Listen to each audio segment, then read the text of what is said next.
আজকে আপনার ফার্স্ট ক্লাসটা আপনাদের গাড়ি সম্পর্কে কি করতে হবে, টোটালটা গাড়ি সম্পর্কে জানতে হবে। গাড়ি চালানো জানার আগে আপনাকে শুরু করা যাবে না। ফার্স্ট কি কাজ করতে হবে আপনাকে? গাড়ির সিটটা অ্যাডজাস্ট করতে হবে। ফার্স্টে গাড়িতে বসে কাজ কি? সিটটাকে অ্যাডজাস্ট করা। কি হবে দেখেন তো, কি হবে? লকটাকে উপর টান দেওয়ার পরে সামনে পিছনে দেওয়া যায়, ঠিক না? আপনার প্রয়োজন মতো সিটটাকে নিয়ে নেবেন, আমরা আজকে দেখাই দিতেছি। তারপরে আপনাকে কি জানতে হবে? পুরো অ্যাড্রেস কি? ড্যাশবোর্ড সম্পর্কে জানতে হবে, কিভাবে গাড়ি চালাতে হবে, কোন সুইচটা কখন ব্যবহার করতে হবে, কখন ইন্ডিকেটর দিতে হবে, কোন কোন বিষয়গুলো, এগুলো সবকিছু না জেনে আপনি গাড়িটা শুরু করা যাবে না, ঠিক আছে? যেমন এটার নাম কি? Steering wheel. স্টিয়ারিং স্টিয়ারিং হুইলের সাথে গাড়ি ডানে বামে ঘোরানো হয়। যখন স্টিয়ারিং ডান দিকে ঘোরাবেন, ডান দিকে যায়, বাম দিকে ঘুরবেন, গাড়ি বাম দিকে যাবে। এটা স্টিয়ারিং মূল কাজ কি? গাড়ি নিয়ন্ত্রণ করা। হ্যাঁ, এটার সাহায্যে গাড়ি নিয়ন্ত্রণ হবে ডানে বামে ঘোরানোর জন্য। ডানে বামে যখন যাবেন, সোজা রাখবেন, তখন এটা ব্যবহার করবেন, ঠিক আছে? আমাদের একটা জিনিস আছে, দেখছেন টেপ লাগানো, এটা হচ্ছে সোজা। এটা যখন উপরে থাকবে এবং গ্যাপটা থাকবে, তখন এটা স্টিয়ারিং থাকবে সোজা। স্টিয়ারিংটা ধরার নিয়মটা কি? স্টিয়ারিংটা ধরার নিয়ম হচ্ছে এইখানে দেখেন, এটা এটা এই দুই জায়গায় থাকবে। এটা যদি আমরা মনে হয় অ্যানালগ ঘড়ি আছে না, যেটা অ্যানালগ আদি ঘড়ি, যেটা ওই ঘড়ির হিসাব করি, এখানে 12, এখানে 6, এখানে 3, এখানে 9। 3 এবং 9 আপনাকে হাতে পজিশন রাখতে হবে। আমরা শুরুর দিক দিয়ে যখন শিখতেছি, তখন 3 এবং 9 রাখলে আমাদের জন্য বেস্ট একটা পজিশন। এই পজিশনে শিখতে পারলে আপনার ভালো। তারপরে আপনি বিভিন্ন পজিশনে এক হাত দিয়ে চালাবেন, সেটা পরে। হ্যাঁ, কিন্তু ফার্স্টে কি করতে হবে? আপনাকে এই পজিশন হাত রাখতে হবে। এই পজিশন হাত রাখার পরে আপনি যখন ডানে নেবেন, ডানে ঘুরবেন, বামে ঘুরবেন, বামে ঘুরবেন, ঠিক আছে? এখন ডানে যাওয়ার আপনাকে কি করতে হবে? আপনাকে সিগন্যাল দিতে হবে, ইন্ডিকেটর দিতে হবে। কি হবে? এই যে লিভারটা আছে, লিভারটাকে নিচে দিকে দিবেন, ডানে সিগন্যাল, মাঝখানে অফ, উপর দিবেন, বামে সিগন্যাল, মাঝখানে অফ, ঠিক আছে? ওইটার ভিতরে আরো অপশন আছে। ওইটার ভিতরে কি আরো অনেকগুলো অপশন আছে। যেমন ওটার ভিতরে পার্কিং লাইট আছে, হেডলাইট আছে। এটা ধরছেন, এখন ধরে ঘোরানো অপশন আছে। একটা মোচড় দেন, পার্কিং লাইট। কয়টা কি হলো? Parking light. এটা সামনে পিছনে হালকা হালকা মৃদু লাইট জ্বলবে, এবং এই মিটার বোর্ডে একটা লাইট জ্বলবে রাতের জন্য। এবং আরেকটা মোচড় দেন, হেডলাইট, রাতে চালানোর জন্য লাইট। এই হেডলাইটের ভিতরে হাই বিম লো বিম আছে। এই লাইটটা যদি নিচে থাকে হাই বিম, নিচে উপরে থাকে লো বিম। হাই বিম, লো বিম, হাই বিম, লো বিম। লাইটগুলো অফ করেন, বাস। এটার ভিতরে আরো একটা অপশন আছে, যেমন ডিপার লাইট বা পাসিং লাইট। কোনো গাড়ি থেকে ওভারটেক করার জন্য তখন আপনি এটা ব্যবহার করতে পারেন। যেমন এলিভেটর ধরে এই উপর দিকে কম্পিউটার টানলেন, ছেড়ে দেন, দেখেন সামনে লাইটটা জলে নিবে না, ফ্ল্যাশ করতেছে। এটা হচ্ছে ফ্ল্যাশ লাইট, ওভারটেকিং করার জন্য ব্যবহার করা হয়, ঠিক আছে?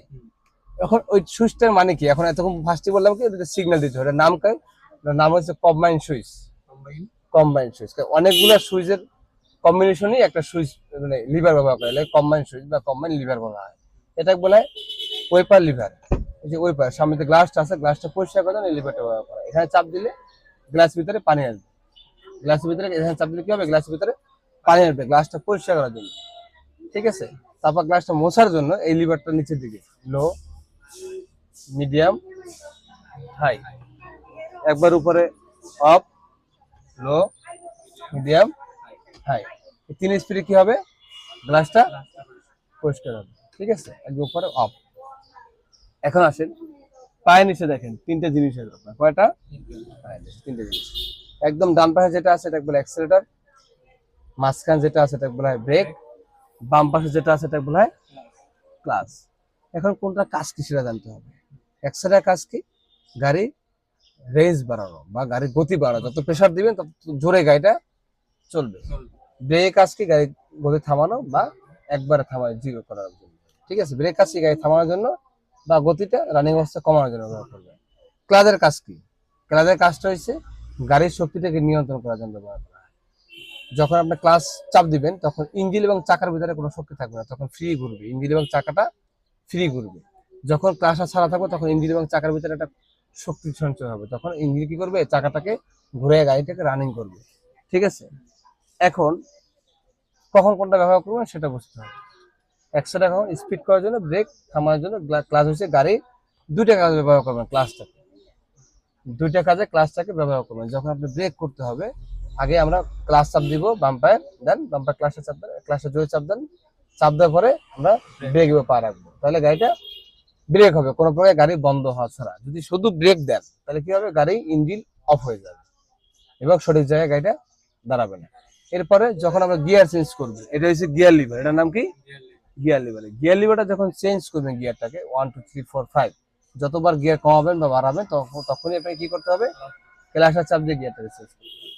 ক্লাস চাপ না দিয়ে গিয়ারটাকে পরিবর্তন করা যাবে না, ঠিক আছে? একটু হোল্ড করেন। আসুন এবার গিয়ার লিভারটা কিভাবে গিয়ারটা শিফটিং করবেন সেটা জানতে হবে। 1 2 3 4 এখানে লেখা কি 1 2 3 4 5 আছে, কিন্তু এখানে লেখা নাই, এখানে আছে আর রিভার্স। আমাদের গিয়ারটা 5টা গিয়ার আছে সামনে যাওয়ার জন্য এবং পিছনে যাওয়ার জন্য একটা গিয়ার আছে আর রিভার্স। এখন কখন কোন গিয়ারে দিবেন এবং কিভাবে গিয়ার শিফটিং করবেন সেটা জানতে হবে। গিয়ার শিফটিং এর জন্য আপনাকে আগে আমি একটা ছবি আঁকিয়ে রাখছি আপনার গিয়ারটা বোঝানোর জন্য, দেখে নেন। এই যে দেখেন, এটা একটু দেখান, এইটা হচ্ছে আপনার গিয়ারের সিস্টেম। এটা কি আপনার গিয়ার সিস্টেম। এখন এখানে লেখা কি বাম, এখানে লেখা ডান, এখানে লেখা সামনে, এখানে লেখা পিছনে। যেমন এই লিভারটা আমরা কি করলাম, ধরলাম বামে দিলাম, ডানে দিলাম, এবার সামনে দিলাম, এটা পিছনে দিলাম, এটা আমরা বুঝলাম, ঠিক আছে? চারটার দিকে আমরা বুঝলাম। বোঝার পরে এখন আসেন, এখানে লেখা 1 2 3 4 5, একটা লেখা আর মানে রিভার্স। এই একটা জিনিস লেখা এন মানে নিউট্রাল। এন থাকলে কি থাকে, নিউট্রাল থাকে। নিউট্রাল থাকলে গিয়ার লিভার পজিশন থাকে কত সেটা বুঝতে হবে। নিউট্রাল থাকলে গিয়ার লিভার পজিশন থাকে 3 এবং 4 এর মাঝখানে, 1 এবং 2 এর মাঝখানে নিউট্রাল, 5 এবং 8 এর মাঝখানে নিউট্রাল।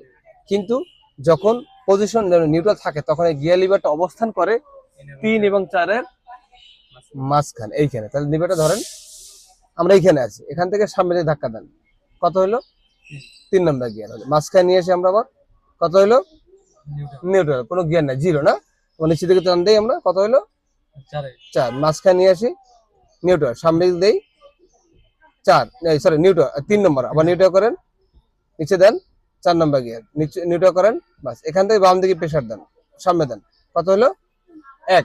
হাতটাকে বামের দিকে প্রেসার দেন, নিচের দিকে একবার, নিচের দিকে পিছনের দিকে টান দেন, এই পিছনের দিকে, কত হলো 2। আবার নিউট্রাল করলাম, এখান থেকে এইখানে আছে, এখান থেকে ডান দিকে দেন, এইভাবে ডানে দেন, সামনে দেন, কত হলো 5।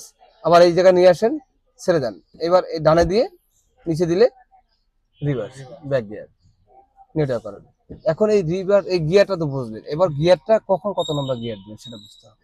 যেমন যখন 1 নম্বর গিয়ার দিবেন শুরুতে, যখন শুরু করবেন গাড়ি তখন 1 নম্বর গিয়ার দিয়ে শুরু করবেন, এবং যখন স্পিডটা 0 থেকে 15 কিলোমিটার পর্যন্ত তার উপরে যদি স্পিড বাড়াইতে হয় গাড়ি, তখন আমরা 2 নম্বর গিয়ার নিয়ে আসতে হবে। 15 থেকে 30 এই পর্যন্ত আপনাকে 2 নম্বর চলবে, 30 উপরে চলে গেলে আপনাকে 3 নম্বর গিয়ার চেঞ্জ করতে হবে। 40 50 পর্যন্ত করাতে পারবেন 3 এ, 50 উপরে চলে গেলে আপনাকে 4 নম্বর গিয়ার শিফট করতে হবে। 60 থেকে 50 থেকে 70 পর্যন্ত, তারপরে চলে গেলে 5, 70 থেকে আপনার 120 30 40 পর্যন্ত আপনি উঠাইতে পারবেন 5 নম্বর গিয়ার টপ গিয়ারে। তারপর আর যখন যাবে রিভার্সে, তখন আপনার স্পিড থাকবে 0 থেকে 5 কিলোমিটার ঘন্টা, এর বেশি স্পিডের পিছনে যাওয়া যাবে না। আর পিছনে মূলত স্পিডে যাওয়ার সম্ভাবনা, হ্যাঁ। তাহলে এই যে সিস্টেমটা, এই সিস্টেমটা একটু মাথার মধ্যে সেট করতে হবে যে গিয়ার কিভাবে কোথায় লাগায়, ঠিক আছে? এটাকে বলা হয় পার্কিং ব্রেক। এটা কি বলা হয়, পার্কিং ব্রেক। অনেকে হ্যান্ড ব্রেকও বলে, অনেকে কি বলে, হ্যান্ড ব্রেকে বলে, কিন্তু পার্কিং ব্রেক বললে আমাদের সঠিক হয়। কারণ বর্তমানে যে গাড়িগুলো আছে অটো গিয়ারে যে গাড়িগুলো, সেগুলো আপনার হাত বা পায়ের নিচে 2টা ব্রেক থাকে, একটা পার্কিং ব্রেকও থাকে এবং ফুট ব্রেকও থাকে। তাহলে দুইটাই যদি ফুট ব্রেক হয় তাহলে আমরা কি বলি, 2টা ফুট ব্রেক, পায়ের ব্রেক তো বলা যাবে না, পায়ের ব্রেক একটাই হয়। তাহলে কি করতে হবে, একটা পায়ের ব্রেক আর একটা হচ্ছে পার্কিং ব্রেক। এটা কখন ব্যবহার করা হয়, যখন পার্ক করবেন গাড়িটা তখনই একমাত্র এটা ব্যবহার করা, তখন এই কারণে পার্কিং ব্রেক বলা হয়। এটা যখন নামাবেন একটু চাপ দিয়ে নিচে নামাই দিবেন, এটা হচ্ছে গাড়ি এখন রিলিজ হয়ে গেল, এখন গাড়িটা চালাবেন। যখন গাড়িটা বন্ধ করে গাড়ি থেকে নেমে চলে যাবেন, তখন এর উপরটা এরকম নর্মাল টান দিলে বাস লক হয়ে গেল। চাপ দিয়ে নামাইলে আনলক, উপরে উঠাইলে লক, ঠিক আছে? তাহলে আমরা কি পাইলাম, এই মিটার বোর্ডে কিছু জিনিসগুলো দেখলাম। এবার আসেন, এখানে একটা মিটার বোর্ড আছে, ড্যাশবোর্ডের ভিতরে আরেকটা কি আছে বলছিলাম, মিটার বোর্ডে কিছু জিনিস আছে। একদম ডান পাশে দেখেন লেখা সি এবং লেখা এইচ এবং একটা এফ লেখা ফারেনহাইট, মানে টেম্পারেচার, কতটুকু টেম্পারেচার আছে গাড়িতে, মানে ইঞ্জিনটা কতটুকু গরম হয়েছে সেটা বোঝার জন্য এই মিটারটা ব্যবহার করা। সিতে কুল হয়েছে হট। মিটারটা যদি নরমালি মিডল পয়েন্টে থাকবে, যদি মিটারটা যদি এইচ এর দিকে চলে, মানে উপর দিকে চলে, তাহলে বুঝবেন গাড়িটা অতিরিক্ত গরম হয়েছে। এখন গরম বিভিন্ন কারণে হতে পারে, সেটা আমরা পরে বিস্তারিত আলোচনা করবো। এটা হচ্ছে গাড়ির স্পিড মিটার, কতটুকু স্পিডে গাড়ি চলতেছে, কত কিলো চলছেন, হ্যাঁ, সব টোটাল কত কিলো এবং কত কিলো আস্তে চালাচ্ছে সেটা বুঝতে পারবেন। এটা দিয়ে আপনি এটা মাইনাস করতে পারবেন। এটা হচ্ছে গাড়ির ফুয়েল মিটার, কতটুকু গাড়িতে ফুয়েল আছে, মানে তেল আছে, এফে ফুল, ইতে এমটি। হ্যাঁ, এফে ফুল যখন এই প্রতিটা কাটা 1 2 3 4 5 5টা কাটা, প্রতিটা কাটা 10 লিটার করে তেল থাকে। কয় লিটার? 10 লিটার। কিছু লিটার থাকবে, এখানে 10টা কাটা আছে। 10টা কাটা থাকলে ওই গাড়িতে কয় লিটার? 5 লিটার করে। আর যেটা 5টা আছে ওটা 10 লিটার করে। ঠিক আছে, প্রতিটা কাটা শেষ মানে 10 লিটার তেল করে গেলাম। মানে কয় লিটার তাহলে আমার টাঙ্কি কয় লিটারে? 50 লিটারের মতন তেল আমার রিজার্ভ করা যায়।